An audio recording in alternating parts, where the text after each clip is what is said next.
What's going on, you guys? Welcome to the NorCal Sports Report on IE Sports Radio, your direct feed for all that is sports. And today we have a banger of a show. We're going to have the great Wayne Breezie on the show talking about the San Francisco 49ers, doing our mock draft 4.0. I can't wait for that. We're also going to talk about the Golden State Warriors later in the show. The Warriors currently sit at the 6th seed, and they cannot lose these next 3 games. How will this shape out, and how will they seed into the playoffs? The San Francisco Giants, they won 7 in a row, but now they've lost 2 in a row in the worst kind of fashion, losing 2-0 and 1-0, being shut out 2 games in a row. What do they got to do to fix their woes and get back in the win column? Guys, we got San Jose Sharks, Oakland A's, San Jose Earthquakes, and a whole lot more, guys. You're listening to the NorCal Sports Report, episode 24 on IE Sports Radio, your direct feed for all that is sports.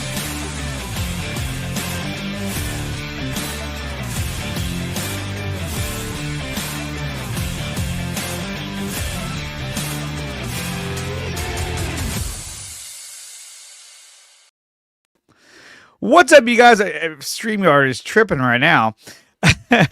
What's up, you guys? Welcome to NorCal Sports Report. I'm your host, Andre, episode 24 of the NorCal Sports Report.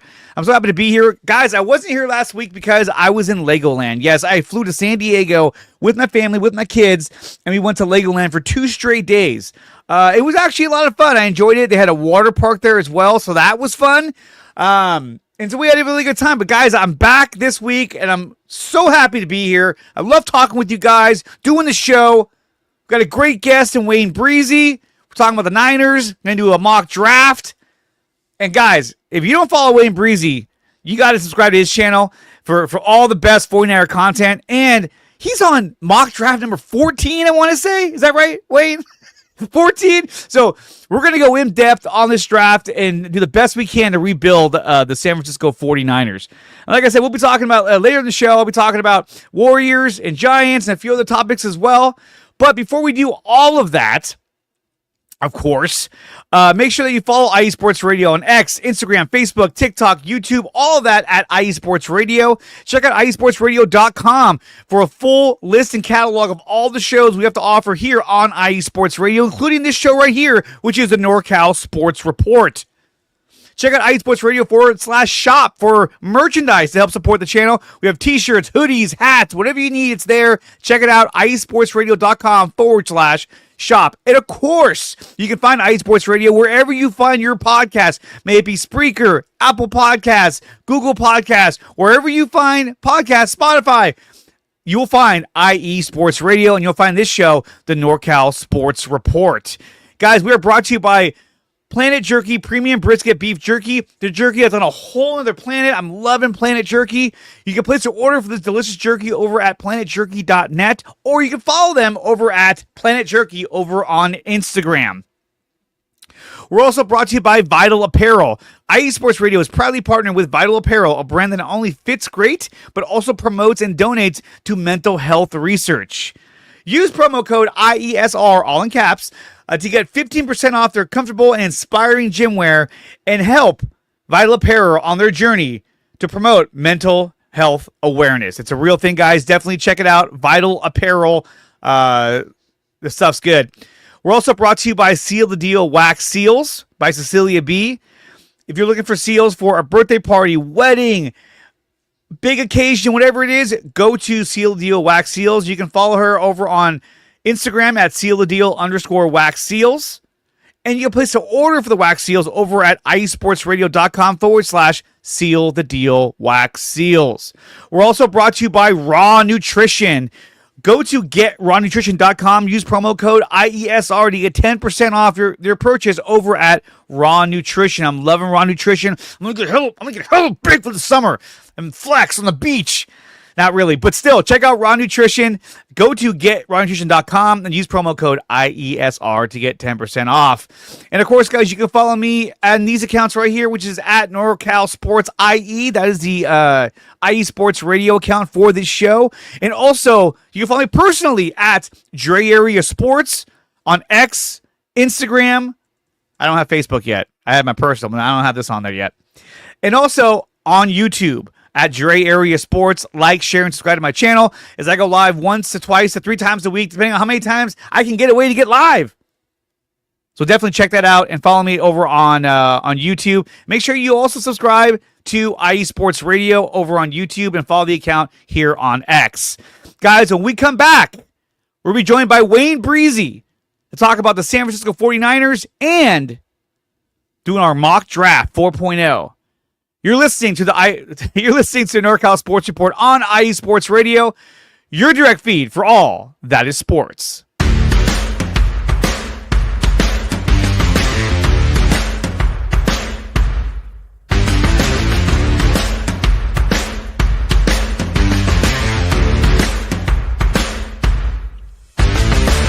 IE Sports Radio fans, this show is brought to you by Planet Jerky Premium Brisket Beef Jerky.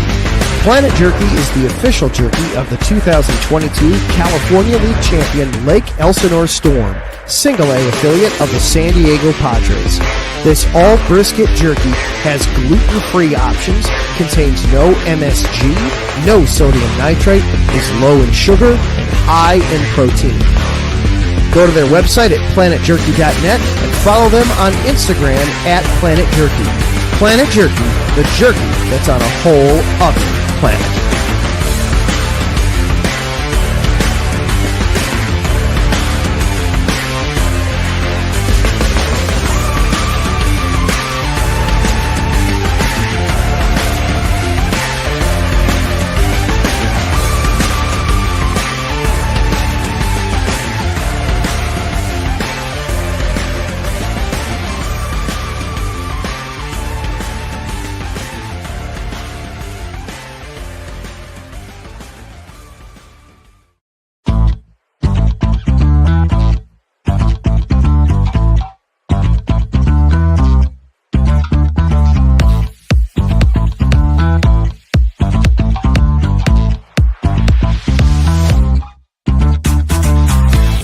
Hey there, IE Sports Radio fans. Be sure to check out our sponsor, Seal the Deal Wax Seals by Cecilia B.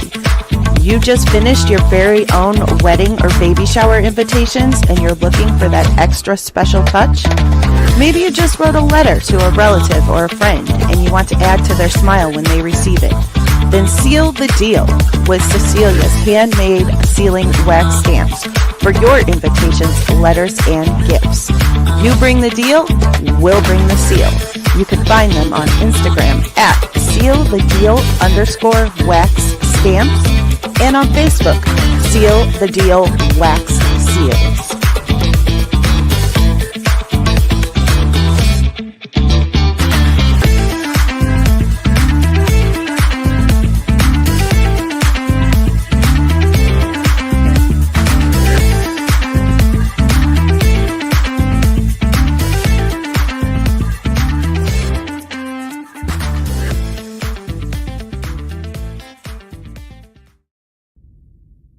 Rise and shine. It's 4 a.m. The stars are still out. The sun is beneath the horizon, but it's time to punch in and go to work. The comfort of your warm-ups turns into the grinding out of your reps as the clinking and the clanking of the plates create a symphony of euphoria. There's no other feeling like it. Earn it, burn it, and take what's yours. IE Sports Radio has proudly partnered with Vital Apparel, a brand that not only fits great, but also promotes and donates to mental health research. Use our code IESR to get 15% off their comfortable and inspiring gym wear and help them on their amazing journey to support mental health. Go hard, take part in your iron therapy, and be strong. Because when your mental health is as strong as you are, there's no telling how far you'll go.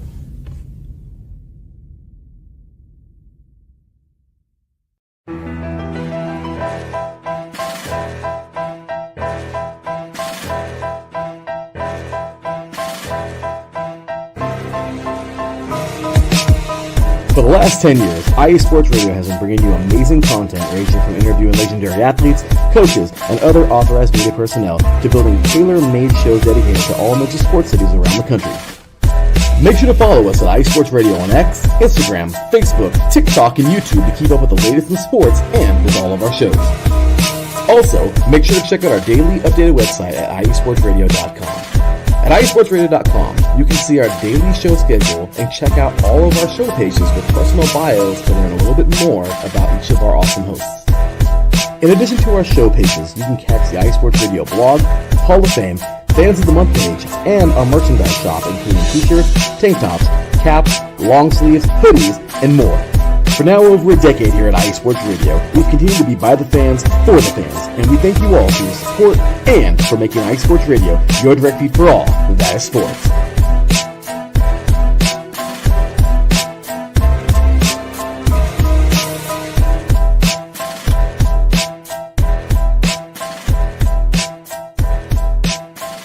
Minutes past the hour here on the NorCal Sports Report on IE Sports Radio, your direct feed for all that is sports. And today I'm joined by the great Wayne Breezie. Wayne, what's going on, man? What's going on, man? Thanks for having me. Of course, man. Thank you for coming on here, guys. Please subscribe to Wayne Breezie. He's got a phenomenal channel. He does so many mock drafts, covers all the content for the San Francisco 49ers, and does a great job at it as well. And in case you didn't know, he's also a Boston Celtics fan. I don't get it. I don't get it. But hey, you know what? Everyone's entitled to their teams. Well, look, I'm from the East Coast, so look, I'm from Connecticut, and there's no team. There are no teams here other than my UConn Huskies. So congratulations to my champion girls, the women. And that's so I have to pick like between New York teams, New England teams. So being born in the '80s. I really wasn't feeling none of those teams. I really liked the red and gold colors. They stood out to me. Plus, my mom's a Cowboys fan, so I wanted to go against the grain. And I became a Niners fan in the 80s and followed them through the 90s. And we had our hardships ever since then. And we kind of got back to victories and still can't win a Super Bowl. So still can't win one, man. It's been tough. It's been tough. I was hoping we wouldn't talk about that, but it's the truth. Hey, look, it's the truth. It's inevitable to not talk about it. It's inevitable. It really is. So we're talking about the San Francisco 49ers, and we have the draft coming up on April 24th. It's going to be a big day for all Niner fans, for all content creators, and for the team itself. So really looking forward to that. Today they're having their official pro day at their facility. Did you get a chance to look at that list of the players that are going to be there? A lot of players from Cal, Stanford, Utah, Washington State. Nick Nash from San Jose State. I love that guy. He's going to be there. And so Alec Aomano will be there as well. Is there anyone on that list that kind of intrigues you that when you first read it, you thought, okay, this guy, he might be someone that stands out? Yeah, you just mentioned two of them. You talked about Nick Nash from San Jose State. I think he's going to be a problem. He's a big 6'3", 6'4", speedy wide receiver. He's a Jawan Jennings, but faster. Big catch radius, guy that can run, X, Y, could put him in the slot, big slot guy. You talked about Elick as well from Stanford. They were there at his regular pro day. And so it's going to be good to get another workout with the kid and see what he's able to do. And he was a top prospect too coming out this year as far as the wide receiving. He has been. Yeah, so that's pretty cool. And Teddy B from Cal. They got a couple of guys from Cal that I really love. Yeah, Teddy Buchanan. Yes, and Craig Woodson, the safety. Yeah. I want people to stop sleeping on him. He can be special teams. He can play safety. He can play deep. He can play in the box. I really like that kid. Has really good speed as well out there. And I think the Niners just get faster this year. They get younger and faster. I mean, what more can you ask for? And that's the goal that they're trying to accomplish, according to, John Lynch, Kyle Shanahan, even Jed York have said we need to get younger, faster, and cheaper. But then again, aren't we all trying to get younger, faster, and cheaper in anything we do? So it makes sense. So before we get to the draft, we talked about receivers that could be at the pro day today, which that's going to be exciting. But recently, there was news about Brandon Ayuk talking about how he may be ready to come back by week 1. Do you think there's any truth to that? Do you think Brandon Ayuk can actually make it back by week 1?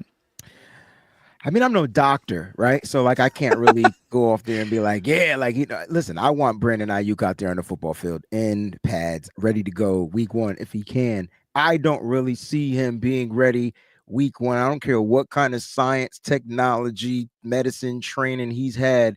Until I see Brandon Ayuk run, that's step 1, 2, cut, and 3, take hits. Yeah. I'm not even going to put a time to listen, Brandon, take as much time as you need to be fully recovered, because even then it's going to be a mental process coming back. I think the Niners are built and they're going to build themselves to be able to compete, contest, and win without Brandon. But when you get him back, oh man, you want to talk about the connection between him and Purdy? It'll be like, oh, it's like butter and toast, baby. You know? I like that, butter and toast. Exactly. No, he was great last year. Did not have a very good year, but if you watch the highlights and you look at the numbers, towards before he got hurt, he was starting to come around. He was getting 4 catches a game, 3 catches a game. He was starting to get back in the rhythm of things, and then he got his knee blown out. So that was pretty depressing. That might have been the beginning of the end right there. Well, I should say the Rams was probably the beginning of the end, but. So I think that when it comes to Brandon Ayuk, I don't see him coming back by week 1. I just think that's too early to push him to try and come back. You got Demarcus Robinson, you got Juwan Jennings, Pearsall. Right. Now Robinson might get suspended for the first 2 games or 1 game, but still. Again, you got him. That's cool. He's in the building, and you'll have reinforcements when you need him.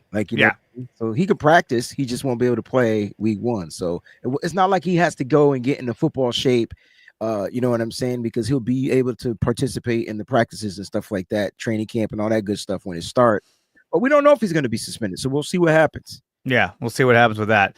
Another thing, too, obviously, one of the bigger topics when it comes to the 49ers is Brock Purdy. Now, look, his contract hasn't gotten done yet for some unknown reason.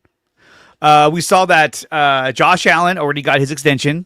It happened behind closed doors. No one even saw it coming. It was like, oh, he got extended? What? When he could have hit free agency and got like $1 bajillion. Who knows?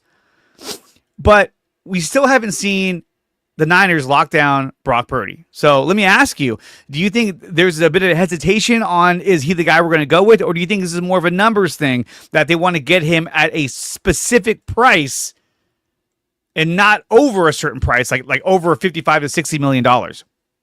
I mean, I think the Niners have their price, and I think Brock Purdy and his agent has their price, and it's just negotiating time. I don't think this has to do with, the issues that he may have out there on the football field. I mean, Brock Purdy has won more games than he's lost games for the San Francisco 49ers since he's been a starting quarterback, and he's taken this team to NFC Championship twice in his young career. So at the end of the day, man, I don't really think it's going to come down to what he can't do out there in the football field. I think the team, the owner, you already heard Jed York said, we believe in him. Like, we want him to be the guy. You hear John Lynch talk about it. Kyle Shanahan already said that that's his quarterback. So yeah, we get it. Now it's going to come down to the parts that none of us really want to hear. The business side. This is what puts the stamp and the hold on the process, right?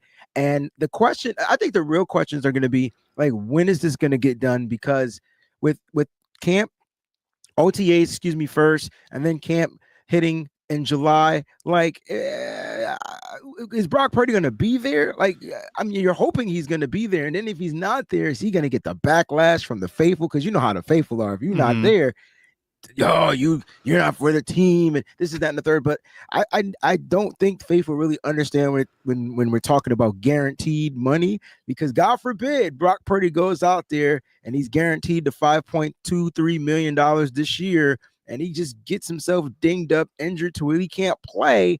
Then that guaranteed money, that's it, and his contract situation is done. So like, I think the Niners want to get it done. I think Brock Purdy wants to get it done. But listen, they got to figure out what's that common ground, like where they're going to meet with the number. And I'm not a downer on how much he get. I don't care what he gets paid. Just make him the quarterback and build this team. Like that's kind of where I am. I mean, it's to a point where sometimes I even say, like, look, I don't care what he gets paid, because you know what? It's not my money. I don't, it doesn't affect me.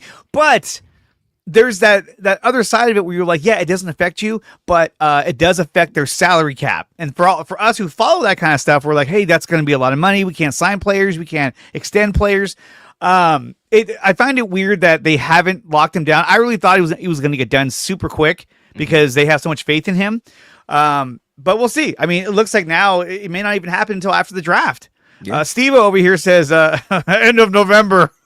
I hope not. I hope not neither. That'd be way too long. And it'll happen probably sometime July, August. Well, and that's the thing too, is that is Brock going to hold out for OTAs? Is he not going to show up to those things? We don't know yet. We don't know. All of us think, oh yeah, he'll probably be there because he's Brock. He's a good guy, and I hate the narrative that people say, oh well, dude, he's a man of faith. He's a really good guy. He probably doesn't even want that much money. Like that's not reality, dude. It's just not like a comic book or a movie. Like it doesn't work that way. It has nothing to do with his faith. Nothing. Absolutely nothing. His worth. Yeah, his agent is like, that's cool, but we're gonna try to get more money. Right. Exactly right. So, as we head closer to the draft, Wayne, I wanted to ask you, who are some of the players that you simply just cannot pass on?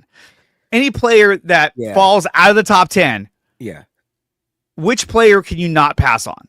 Because we know that Jackson Dart might get taken in that top 10. Same with Shedeur Sanders. So if that happens, which in a way I kind of hope it does, because then that's going to force a top 10 player out.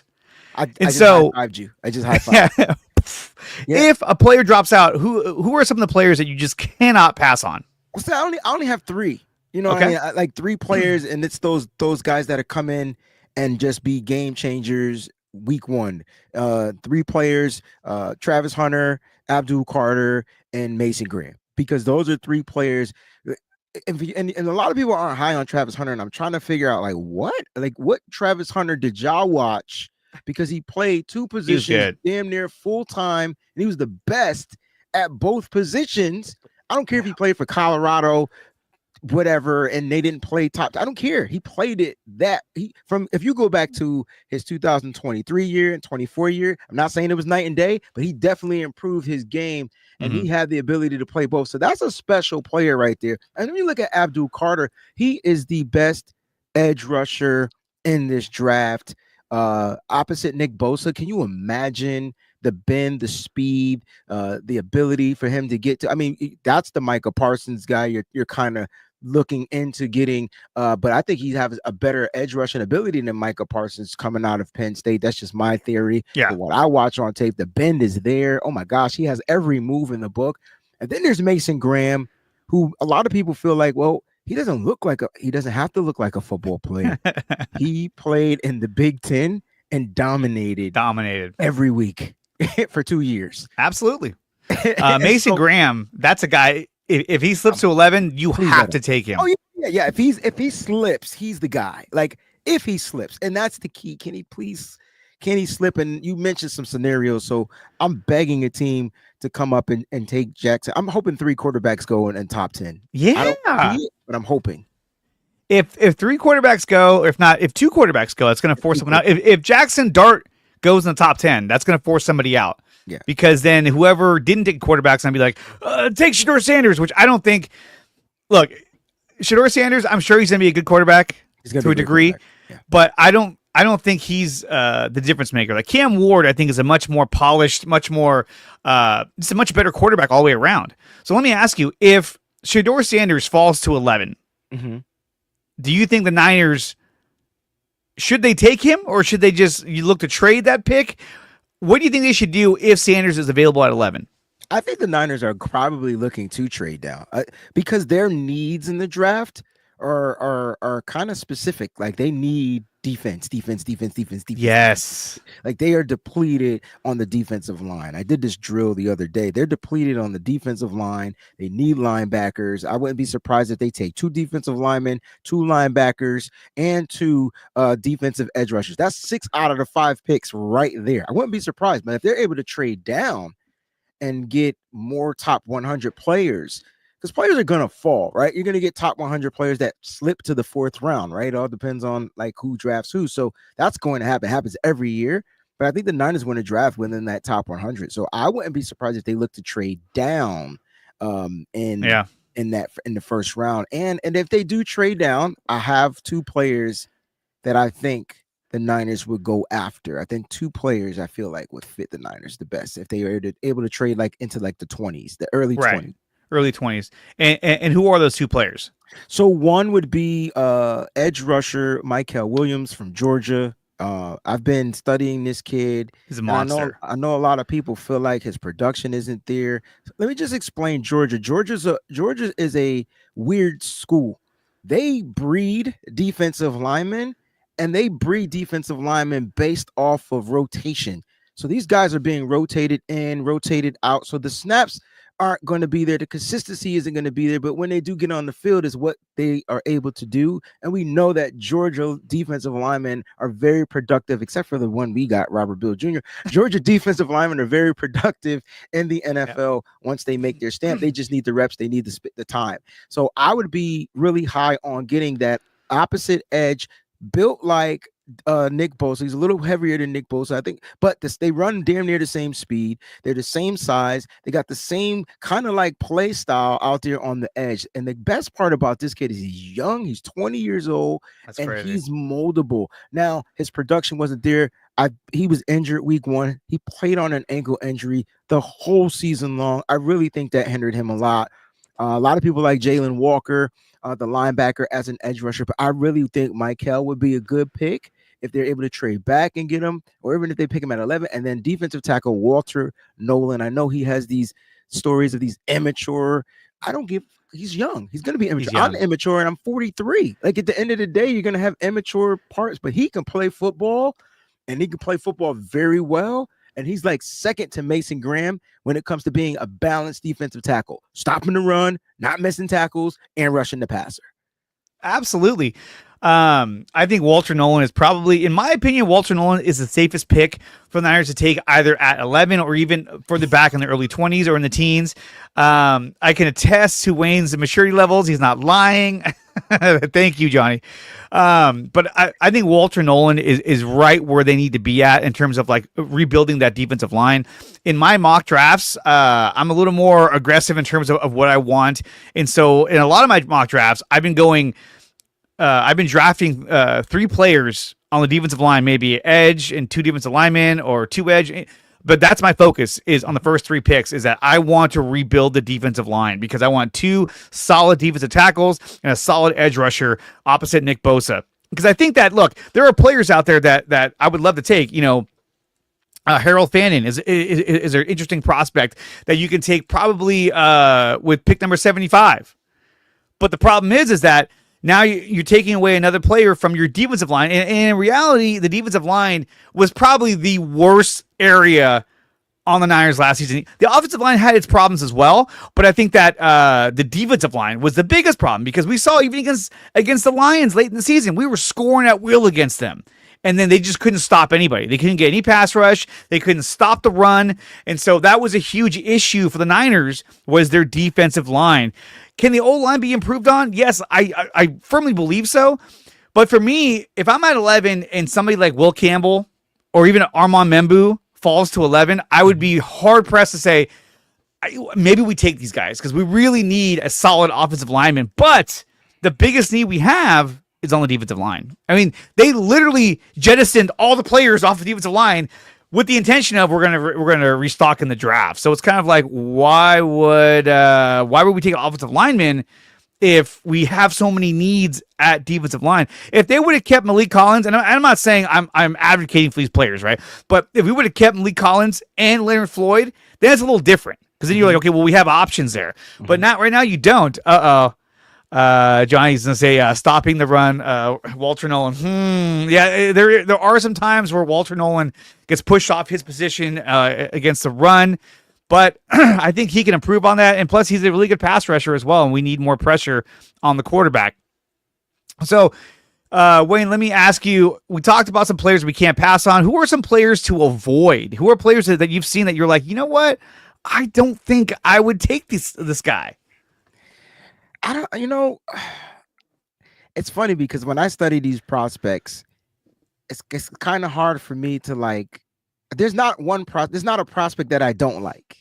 It's most who's gonna fit best and be impactful the quickest, And so when I'm looking at my top 100 list, I mean I have my big board, my top 100. I like every one of these players. And it's really hard to say, no, it's a hard pass on this guy. It's a hard pass. Everybody has a specialty. Like it's preference. It's what does Chris Kocurek want up front? Mm-hmm. What is Robert Saleh looking to get to? Is he looking? Yeah. We talked about Walter Nolan and you said that, oh yeah, he does sometimes get pushed off the line of scrimmage and can't beat doubles, whatever. So does Mason Graham. I've watched Mason Graham have a bad game. So what are we saying? He's not good at stopping the run? It doesn't make sense. Everybody's going to have a game. So it's really hard for me to like say, nah, I'm going to pass on this guy. But I think it's you pass on the positions if you're not looking to get, like right now, do we need a top tier wide receiver? You can pass on Ted McMillan, right? Do you need Tyler Warren? No, you can pass on Tyler Warren. You still have George Kittle. So those are some of the guys I would say, I don't want to say hard pass on, but I would hard pass on them.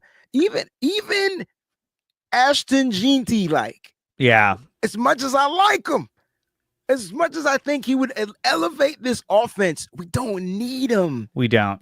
So you pass. So those I could see them taking him down. I could see it happening if he fell. To round 2, right? But he's not, right? If they took him at 11, I'd be like, oh my God, why are we doing this for? Because we know the way Kyle uses running backs. Christian McCaffrey's going to get the majority of the carries, and the guy you spent your number 11 pick on is just going to be sitting on the sidelines like, all right, so do I go win soon? Johnny is funny. So Johnny and I are really great friends. For those that don't know, that think he's coming at me. No, he has the green light to come at me. We were at the Senior Bowl, and I was like, Johnny, he looks good. He's been hard passing on Jalen Milroe since the Senior Bowl, probably before the Senior Bowl, because he was a hard pass before we even got there. But the funny thing is, Milroe has been invited to the draft. So somebody tell me what in the hell is going on. Because that means he's probably going to go day 1 or day 2. Yeah. So Johnny, hard pass for Niners for sure, but somebody's going to pick him up. He's going to be a quarterback for one of these teams that might have a quarterback right now and are looking for a guy to possibly be the guy of the future. I don't know, but that's the joke we have on the hard pass on Jalen Milroe. That's funny, but yeah, so, it's hard pass on the positions you really don't need. Yes, I would agree. Those are luxury picks that we can't afford to take. Even guys like Will Johnson. I love Will Johnson, and he was hurt last season. But is that a guy I'm going to use my number 11 pick on? I don't know. I would try and trade that pick. That's where it gets tricky, and I think they do, Dre. Like they're going. Listen, the Niners have the ability to move back and still draft a dynamic player, right? The key is who's looking to move up. I like Will Johnson. If they decided to go, let me give you these other 2 players. Yeah. If they decide to go in a whole different direction, not trenches, right? And they drafted one of these 3 players, I would smack myself happy. Will Johnson. Why? Because I know when healthy what he can do. I'm a Michigan fan, so I already know what he can do when healthy. I thought, let me just give my take on Michigan. Michigan, after Harbaugh left, it got weird. Yeah, it did. And I think a lot of stuff became business decisions. And I'm not saying that's what he did, but I've watched a business decision player that's been drafted to the 49ers before. And if I need to name his name, that means you have not been following the 49ers. But he was a Big Ten player. I'll leave it at that. And so I remember that player not playing his whole senior year. And then he was the second pick in the draft. Look, at the end of the day, I like Will Johnson. I wish he's going to run on Monday. And if he runs a 4.3, teams will be salivating. They wouldn't give a flying fuck about his injuries in college because they already know what the film did in 2023. That's one. I'm higher on Jahad Campbell than probably most. I like Jahad over Jalen Walker because I believe Jahad is the better premier linebacker. Now, he started off as an edge rusher at Alabama, but because of the depth there, he wasn't going to see any burn, so he dropped back to becoming a linebacker. So he kind of plays like an edge rusher. He can rush off the edge. He's not as good as Jalen Walker off the edge, but he's a better linebacker than Jalen Walker, and that's a prime position that the Niners need to replace. He has the speed. He has the athleticism. Yeah. I wouldn't be mad if they did that. And then the last player, not to take too much of your time, sir. I know we're all good. I'm infatuated with Nick Emmanwori out of South Carolina. I need that type of safety in a 49ers uniform. But I mean, that would be later in the draft, not with number 11. I think he's a first round pick. I think he's the best safety in this draft. So if you draft him, do you start him over Jair Brown? Absolutely. It's not a question. It's not even a question. Why? Because he already has the ball. First of all, he has elite ball skills. Second of all, he's great against the run. He can play nickel. He can play free. He can play in the box. So he's interchangeable and he's hella athletic. So right there off the rip, you got a guy with range. I'm putting the range guy out there and I'm rotating. Obviously, Malik Mustafa's going to get in there and then I'll probably rotate some Jair Brown. I need to see Jair Brown under this regime. It's hard for me to really like say what he's going to be. Rookie year, I thought under Steve Wilkes was amazing. I'm like, oh man, this kid's gonna be all pro very soon. Then he got under Nick Sorensen and was garbage. And now he's gonna get under Saleh with Ray Brown as the new DB's coach. So I'm excited to see what he brings. But Nick Emmanwori, Niners can go with a big nickel 3 safety look out there on the football field, something we haven't really truly seen. That's some Seattle Seahawks stuff from back in the day. Robert Saleh, Seattle Seahawks connection. So I would like to see Nick Emmanwori. A lot of people might not know who he is or what he is. This kid's a problem on the football field. I mean, if you took a guy like him, like Emmanwori, then you could essentially take another defensive tackle or edge rusher at 43, and then another one later at 75, and they'll still be there. That's what I'm saying. Savion Jones, edge rusher at LSU, he'll probably be there. Yeah. He'll probably be there with their third pick. So what we're going to do right now is we're going to go ahead and jump into our mock draft. Here we go. This may go over the top of the hour. Are you okay with that? We getting this in, baby. 7 okay, rounds, here we go. Give it to me, baby. All right, so we'll do a 7-rounder. Let me go ahead and pull this up right now. What the hell? Oh wait, am I sharing anything? No, I'm not. I was like, where's the button?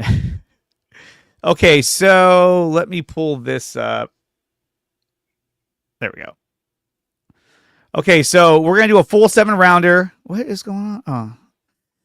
Oh. We're going to do a full 7-rounder. We're going to do it on fast, okay? Because that way we kind of get through. Or do you want to go normal?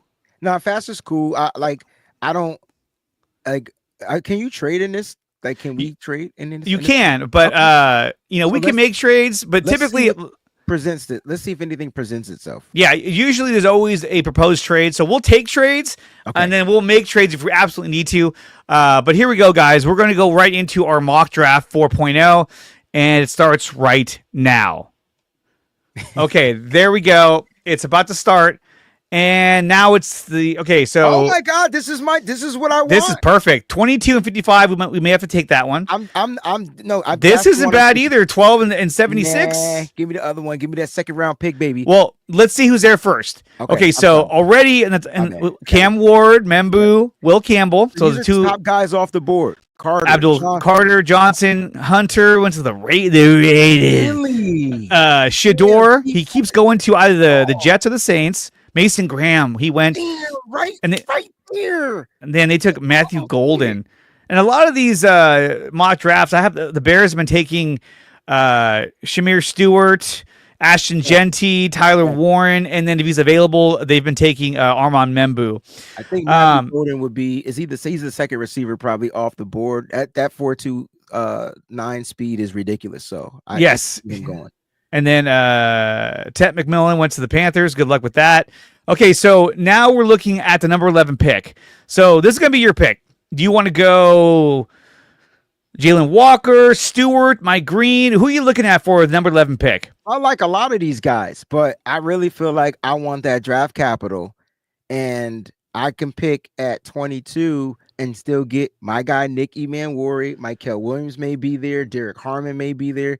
So I feel like there's still going to be some really top guys there. I know we'll get a 2026 6th round. And I'm going to be honest, this matches up with the point system. So you know what I'm saying? This is the offer, Taryn. I'm with you, my brother, Johnny. Yes. Take it. So he says not the Cowboys. As soon as I seen it, first of all, I've been drafting it. And as soon as I saw the Chargers deal, I'm like, yes. Because you're getting 2 picks, one in the 1st round and another one. And one, right? 12 picks after your 2nd round. Yeah, no, this is a good trade. So we'll go ahead and take this trade. Yeah. Accept. And here we go. We're back. So now we got pick 57, 74, and a bunch of 2026 future picks. And we got 46, 118, I'm rejecting everything right now. we got to see where we're at. Yeah. Okay, so Nick Manwari is still there. Okay. These are I'm under all right now. Yeah, roll down. I want to see what best. Jihad Barron, Tyler Booker, Josh Simmons, Walter Nolan's still there. Yeah. Johnny, get ready. James Pierce Jr., Luther Burden's there. Tyleek Williams. Yeah, Tyleek. He's got Kenneth Grant is there. Visit. I love me some Kenneth Grant or Marion Hampton, one of the better running backs. But this is your pick. I'm gonna let you make the pick, and I'll be the GM in the background. Like, well, wait a minute, maybe we should do this. You be like, no. All right, I could dig that. I do.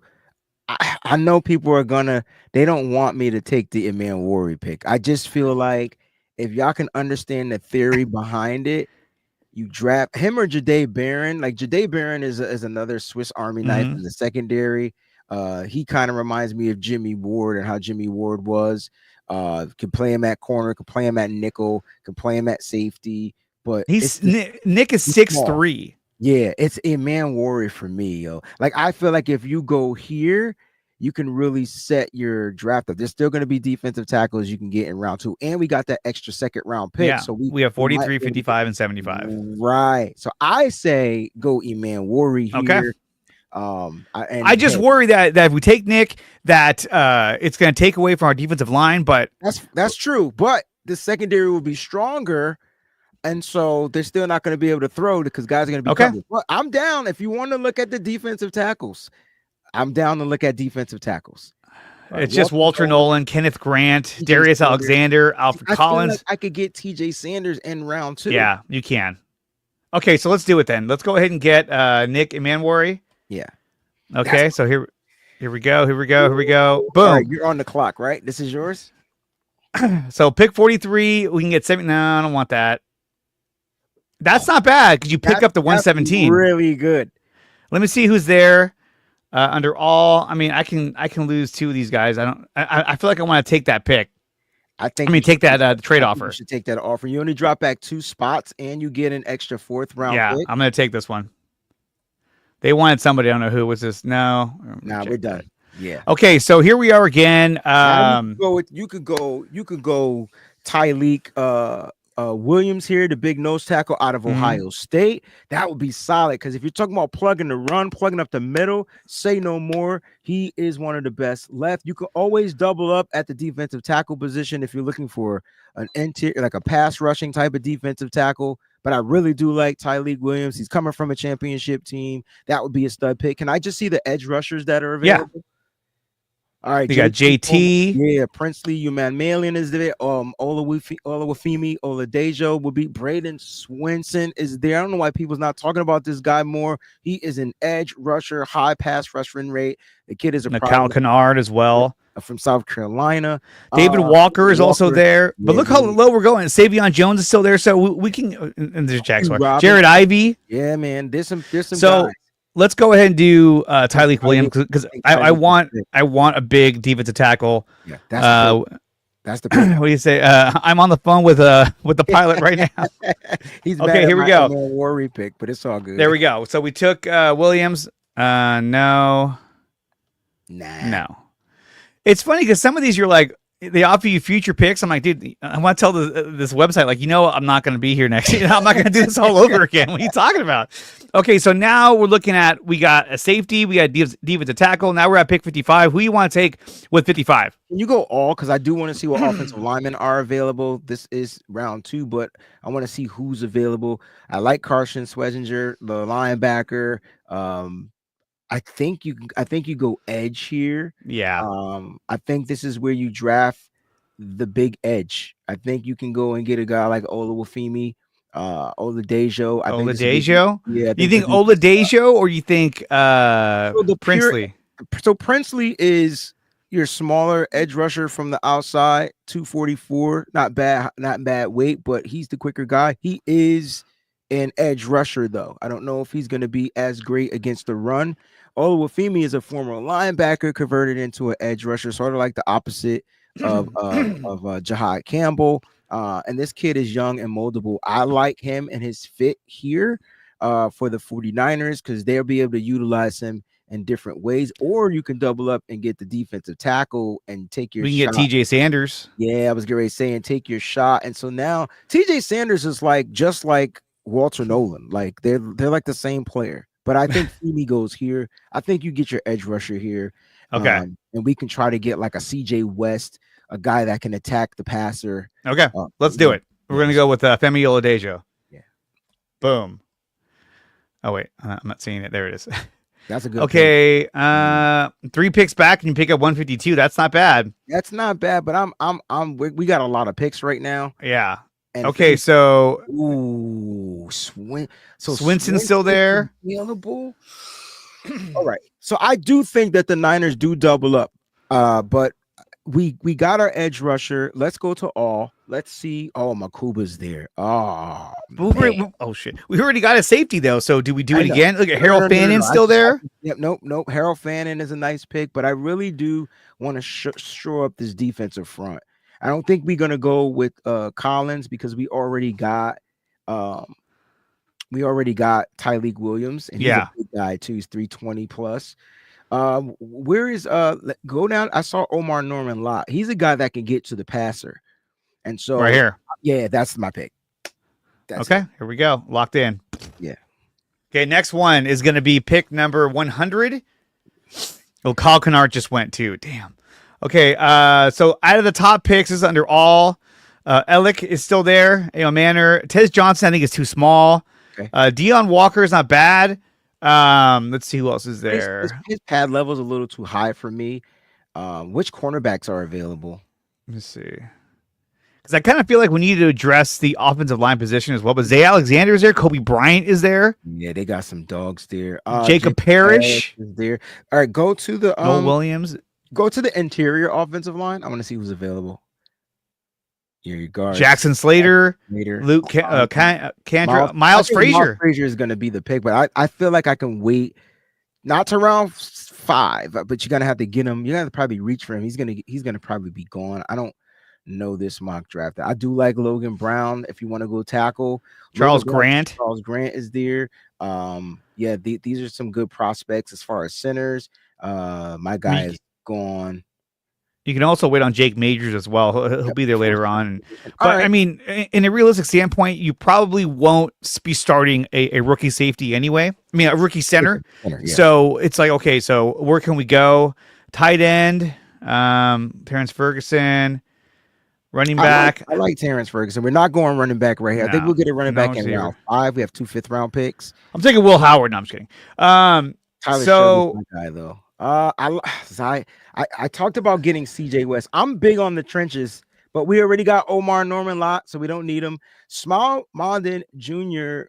has speed at the linebacking position. He can play the weak side. If we decided to go with a linebacker, I think David Walker is still there if we want to beef up the defensive line. And right now we're looking at, we have a safety, a D tackle, edge rusher, D tackle, so we can really go anywhere at this point. Yeah, we can, and I think we do address the offense.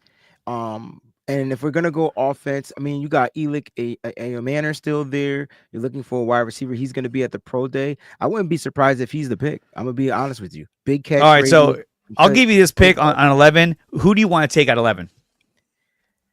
At 11 with the 49ers? I'm sorry, 100. At 100? Do we go with the dynamic wide receiver or the dynamic tight end that's available? I feel like we're going to give Brock a weapon right here. Yeah. So, and we know that we're going to need help at receiver anyway because I think. Okay, let's do it. Boom.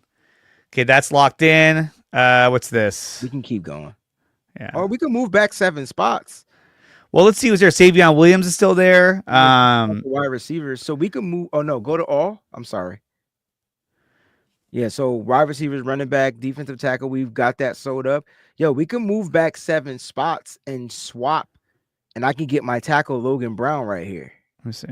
So let's do that then. You want to do that? Okay. Move back 7 and then move up 167. All right, who's available? Give me Logan Brown right here. Let's address the offensive line. Right here, Logan Brown. Yeah, tackle from Kansas, baby. Okay, Good now pass blocker, good run blocker, good balance. now they're like 129, 176 for Nah, I think we could pick right here at 120. Let's see who's available though. I like how you do that. All right, so we can go running back. We are in the 4th round, I believe. I believe, yeah, round 4. All So right, if you go running back, we're looking at Damian Martinez is there, RJ Harvey. I like Harvey. Devin Neal is my Monagi guy. or Monanagi. Yep. Another good guy. These guys have good contact balance. Brashard Smith, great pass catcher out of the backfield. Yeah, Jaden Blue out of Texas. That's another one. He fumbles a lot though. So we don't have to go running back here. I'm sorry. Let's go back to all. I know this is taking time, but let's go back to all. No, we're all good. I still think we need a corner. Yeah, we do need a corner. So let's go to the corner position. We got Jordan Hancock, Quincy Riley, Jacob Parrish is there. I like him. I really would like to get Jacob Parrish. I know this is 14. So maybe we do move back and swap the picks 9 spots and see if we can land Parrish. All right, here we go. You ready? Yeah, let's do it. We're giving up our 7th round picks, but we're moving up. Did he stay? There he is. Yeah, let's take him right now. Baby. Let's go. Let's go. Next pick. No. Stay here. Yeah, I say stay here. Yeah, that's not even that's favoring them more than anything. Okay, so pick 138. We already got our corner, we got our safety, we got 2 D tackles, an edge rusher, a receiver, an offensive tackle. Do we go back to the offensive line, or do we go for another defensive line, or do we go linebacker? I think you're going to look at the linebackers. I see Teddy Buchanan right there. You want a guy with speed, sideline to sideline speed. It's all about guys that can cover. In my opinion, right now, I do. Kobe King. Kobe King is a great tackling linebacker. Nick Martin is another good linebacker as well. He's definitely fast, and he has the speed out of Oklahoma State. Jeffrey Boss is there from Oregon too. I feel like we can get some linebacker. Go back to edge. Let's double up on the edge. Let's see what best edges are available. So we got Jared Ivey still there, and Savion Jones. I think Q Robinson would be another solid piece over Savion Jones at LSU. What? Okay. What about Savion? Do you like? Well, he's 6'5", 280. He's big. He's an athletic pass rusher. I mean, okay, so we didn't draft that guy. We got more of the speedier rusher, so I'm okay with that. Q Robinson would be another kind of like smaller type of edge rusher. We already got him with Femi, so I like either Jared Ivey or Savion Jones. Those are the big guys. Ja Joyner is a freak. He has long arms. He's massive long arms. Wingspan is crazy long, but he doesn't have the power up front. Savion Jones might be a great pick right here. So let's go with Savion Jones. Let's do it. All right. And now we're rolling now. Okay, let's see. Malachi Moore just went. Okay, so now we're looking at, I think we can go running back, we can go tight end, or we can go receiver. Offensive lineman. I'm not getting Dylan Gabriel. I'm not even drafting a quarterback. I don't even think we need to. No, I think we'll get another undrafted guy. Yeah. You know what I mean? Did we take a linebacker already? Did we just? No, we didn't do that. Go linebacker because the pool was deep. So we can go linebacker here, or we can go running back. So it's linebacker, running back for me. Okay. Kyle. How do you say his last name? Monanagi? I don't know. I like Brashard Smith though. That's the guy I got. That's yes. Guy. All right, let's go. I'm cool with that. All right, let's get him. All right, so we got him there. Let's see what else. Okay. Here. So you move back 2 spots, but you move up. Smart. This is just a smart trade. Yeah, I'm gonna do this one. One time I did that, and there was more trade offers. I was like, oh, I didn't even check. We got a chance to see Brashard Smith at the Senior Bowl. And he's everything that he signed up to be. He's a former linebacker converted into running back too. So like that's pretty cool. Who did we have? Linebackers. Speaking of linebackers, let's go. Okay. All right. We have Bossa. I really like the speed of Bossa. I know Jack Kaiser is there from Notre Dame.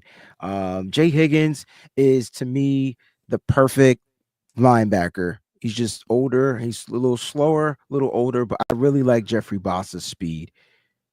You want to go Jeffrey Bossa? Is this a reach for him at 162? I mean, he's ranked 200. I mean, they're going to draft. The computer will draft really closely to the rankings. Okay. But if it's a guy we want, let's just grab him. I'm saying let's get him. Let's get Bossa. All right. Let's not waste any time. Boom. And see, we're picking 167. Now you're going to look to probably strengthen the offensive line because we got some higher picks up. Like, you know what I mean? So now you solidified all the positions you needed to. Now it's time to reinforce some of the positions. There's Jake Majors.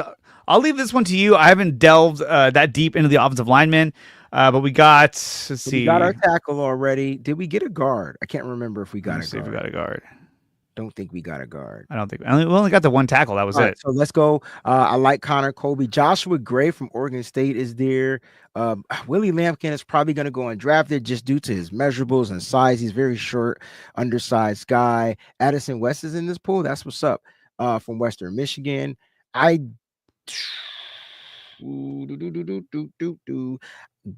Just go back up to the top. Go to the centers. Connor Colby right now would be the guy. Seth McLaughlin. If we're looking to draft the center, to me, he's the guy. That if center is the position we're looking to go, I like McLaughlin over the other guys. Sorry, Jake. All right, let's take him. Yeah, sorry, Jake. Okay, 176. So we're in round 5 right now. All right, so we're just in round 5. Now, remember, guys, if you've been watching, we've traded, so we've moved pretty much out of the 7th round. Right? I think we're done. We don't have many 7th round. We got 207, and I think we only got 2 left. We got 176 right now and 207, and we're done. Yeah.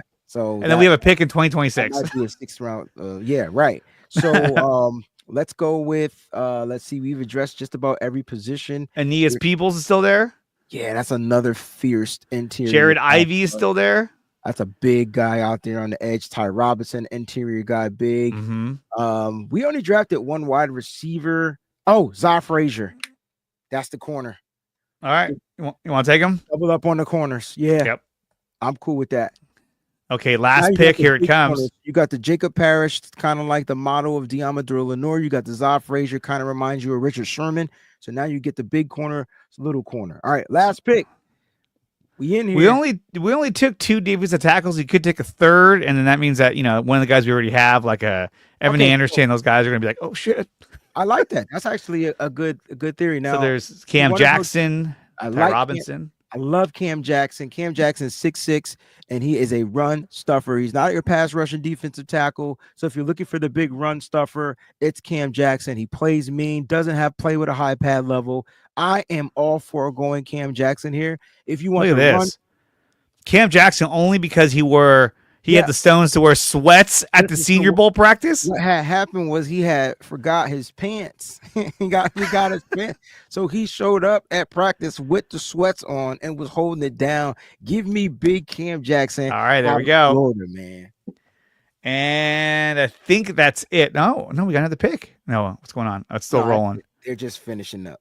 Yeah. And there it is, you guys. This is the Wayne Breezie approved mock draft 4.0. We got Nick and Manwari with our pick at 22. We traded back a lot.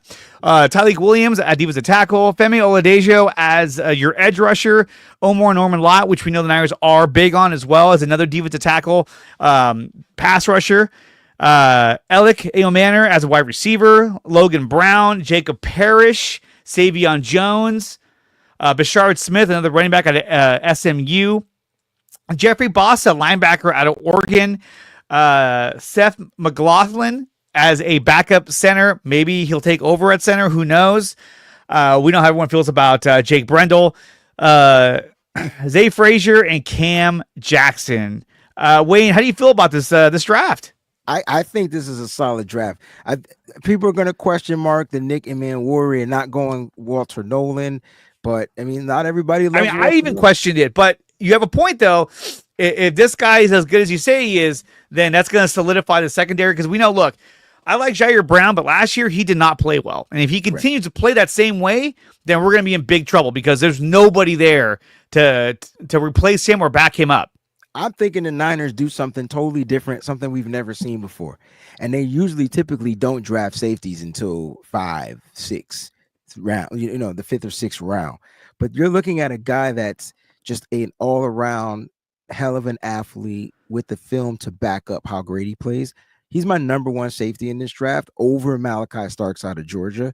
And Malachi Starks out of Georgia is great. But if you want to use Malachi Starks and his versatility, you're going to only be able to use him as more of a nickel back. He's better at a nickel back than he is a safety, whereas this particular guy can play all three. So, it's just he was just available. Like, he's usually not available for me in my mock drafts, but I'm really high on Nicky Manwari. I think the draft is stout. Whether I mean, you look how far back we were. I mean, you got some big talent at 138. You got big talent even late in the draft. I mean, that's how loaded this draft is. So really, it's hard to really F this up unless you take someone with that 11 pick or 11, or you trade back. But your first pick will dictate kind of how the rest of the draft's going to go. So we'll see what they do. I was a little hesitant about Nick Manwari, but you know what? We'll see how that goes. I think he's a good player. I probably would have gone Walter Nolan, but I get what you're saying though. So yeah, awesome. Wayne, I want to thank you so much for coming on here and talking Niners and doing this mock draft. Wayne, where can everyone find you and all of your wonderful content? Awesome, man. Just follow me at the Wayne Breezie right here, YouTube, everywhere, X, just at the Wayne Breezie. And I'm excited to continue to bring content, draft coverage, all that good stuff, man. We got a lot of stuff going down, and I appreciate being a part of your show. This was awesome. Dude, thank you so much for coming on here. Guys, when we come back, I'll be covering the Golden State Warriors and the San Francisco Giants. You're watching the NorCal Sports Report on IE Sports Radio, your direct feed for all that is sports.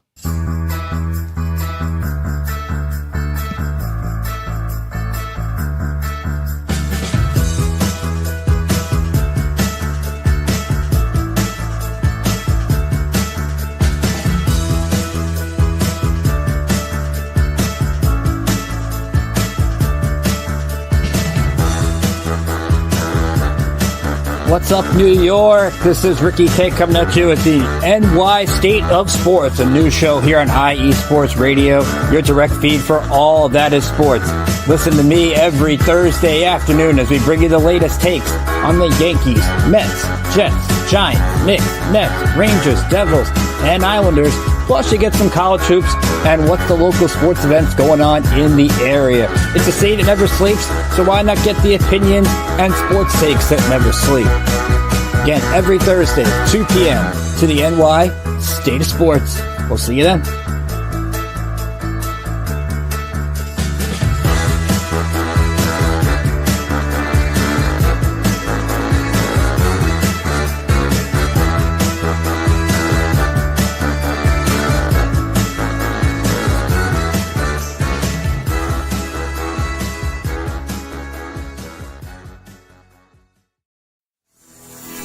Sports fans, do you like teams that are tough, cities that are tougher, and fan bases that are passionate about their teams? How about teams that are historic and stadiums that are iconic? Then you belong in Chicago, and you need to check out Chi-Town Weekly. Join me, Adam Kernick, every week as we keep up with all things Chicago sports. Bears, Bulls, Blackhawks, Cubs, White Sox. We'll cover them all, plus more. The Windy City is always buzzing, and we'll keep you up on all the big games and major stories. So tune in to Chi-Town Weekly every week right here on IE Sports Radio, your direct feed for all that is sports.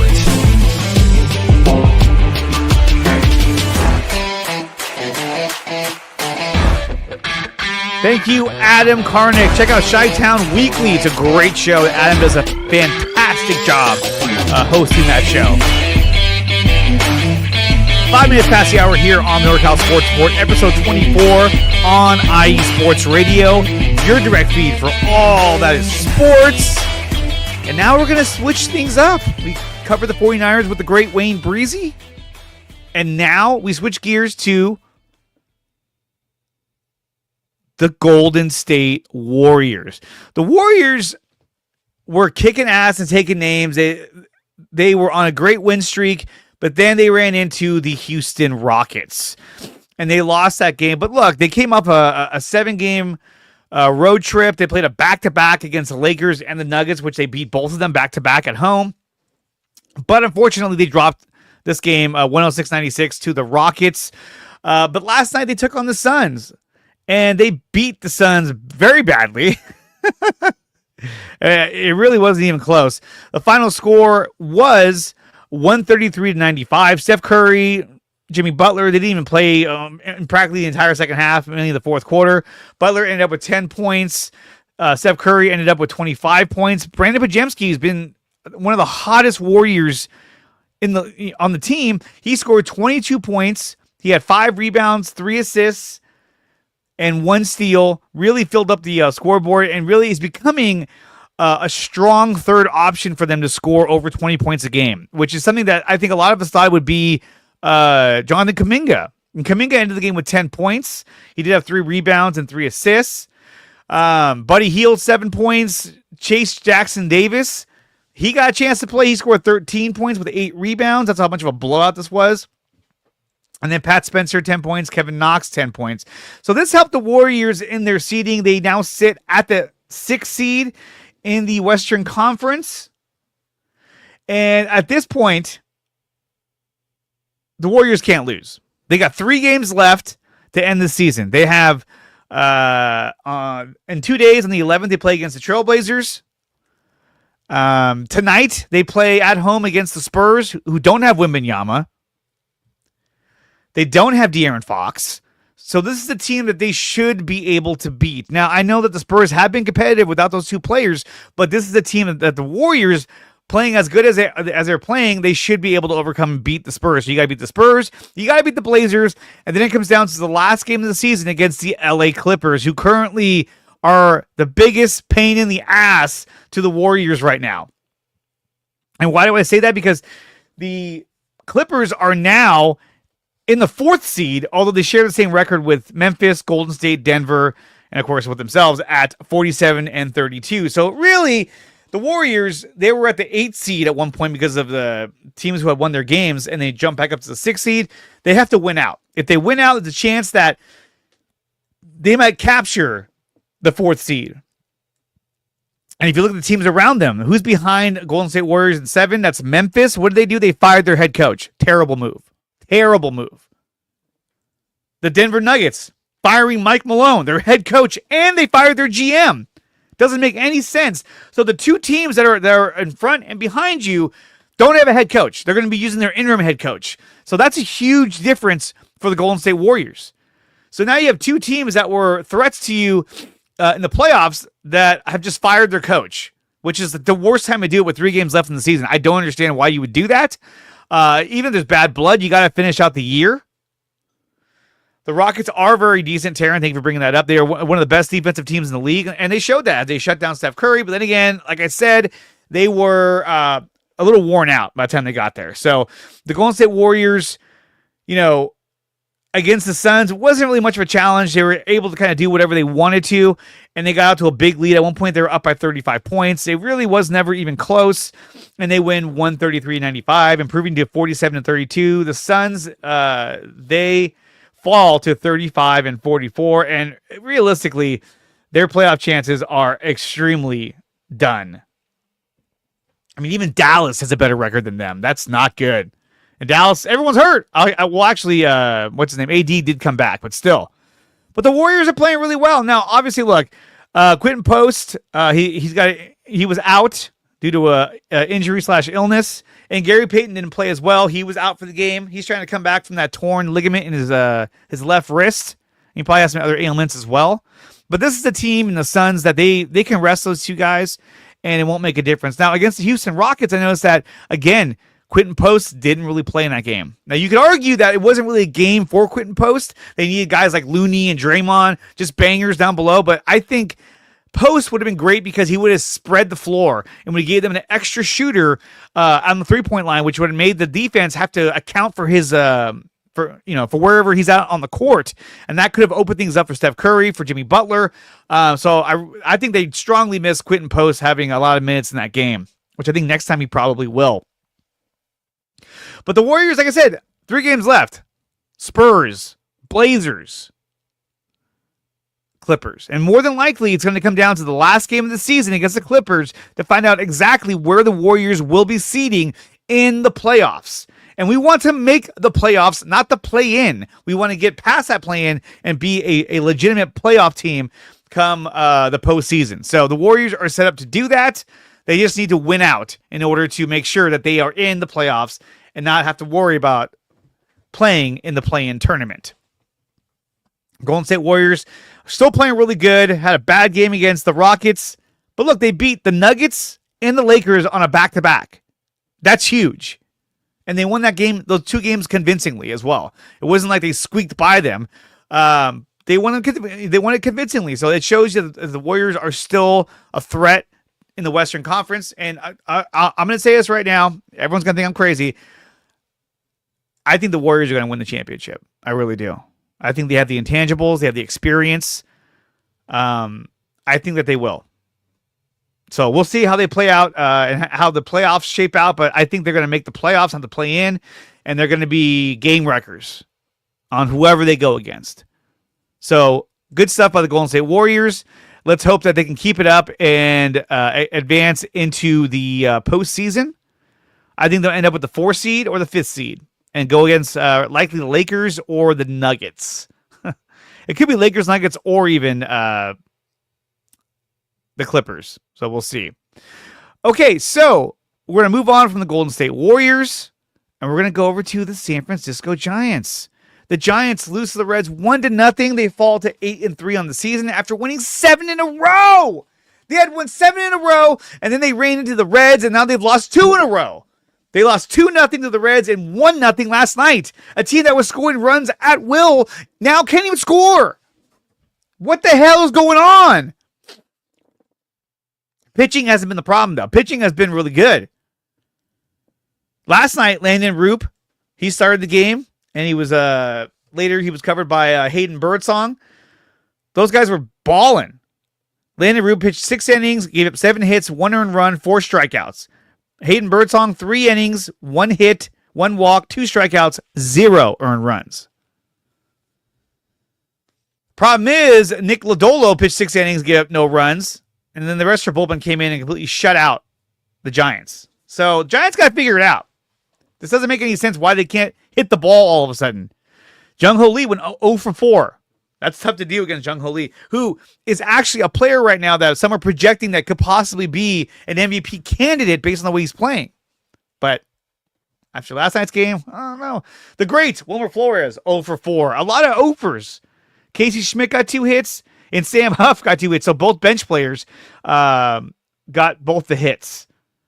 There was some really hard hit balls, one by Elliot Ramos. He hit a shot close to Triple's alley, and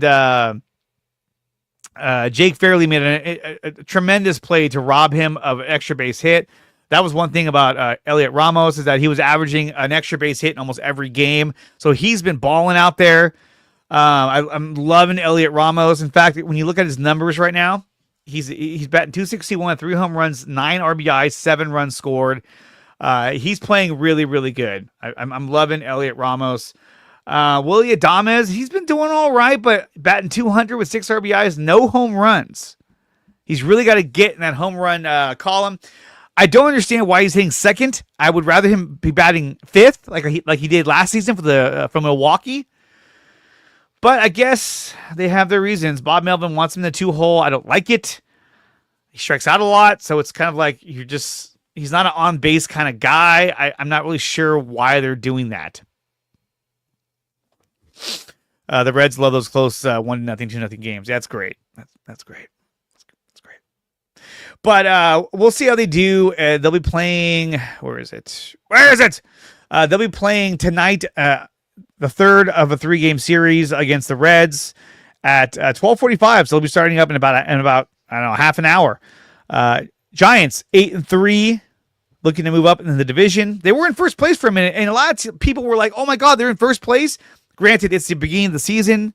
Doesn't mean much, but it's great to have a good start to the season. Let's hope that they can rebound and get back to their winning ways as they take on the Reds tonight or today at 12:45 p.m. Pacific time. Let me see who's the starters for this game. It's going to be Justin Verlander going up against Nick Martinez. So let's hope Verlander can find his rhythm, which he didn't against was it the Mariners opening on opening day at the park just a few days ago. So then there's that. Okay, so rounding everything out, we talk about the Oakland A's. The A's are 5-7. They won last night against the Padres 10-4. They go against the Padres tonight at 12:35 p.m. Pacific time. So they're also about ready to start. And that's the third of a 3-game series. Then they head to New York, take on the Mets. The Giants will head to are they heading there or are they staying home? I didn't read that part. Sorry about that. They are heading to New York to take on the Yankees on April 11th. That should be a fun series. Earthquakes, San Jose Earthquakes. They won their game against DC United to improve this, or they won the game 6-1. And they, before that, on the March 29th, they tied the Seattle Sounders 1-1. So the Earthquakes trying to get their winning ways going again. The Earthquakes currently sit. Oh, man. Oh, that's the East. That's why. The Earthquakes are currently sitting in the 8th seed right now in the Western Conference on the MLS. San Jose Sharks. They lost. They're on a 2-game losing streak. They've lost to the Kraken 5-1. They also lost to the Calgary Flames 3-2. They sit at 20-47-10. They go against the Wild today at 5 p.m. Pacific time. So definitely check that out. Hopefully the Sharks can figure it out. They've been bad. East, I thought you said West. I did at first. I had the wrong thing pulled up. Thank you, Taryn, for pointing out my flaws. But so that's going to cover things for the San Jose Sharks. Guys, I want to thank Taryn Rodriguez for being a baller and tweeting out and commenting and just being a huge part of the chat. Johnny Dell for chiming in as well and giving his point of view. Peachy Brown, Jax Knox, everyone who was here in the chat. Aaron for his first takes. Steve-O. The Niners. The draft is around the corner. April 24th, I'll be live on my channel, Dre Area Sports, doing a live stream of round 1, day 1 of the NFL draft. And of course, I'll be live again next Wednesday at 11 a.m. Pacific time for the NorCal Sports Report episode 25. If you want to check out the draft that me and Wayne Breezie did in our 49ers segment, go to my account, Dre Area Sports on X, and I'll be posting that very shortly. Make sure you like, share, and subscribe to the Wayne Breezie channel.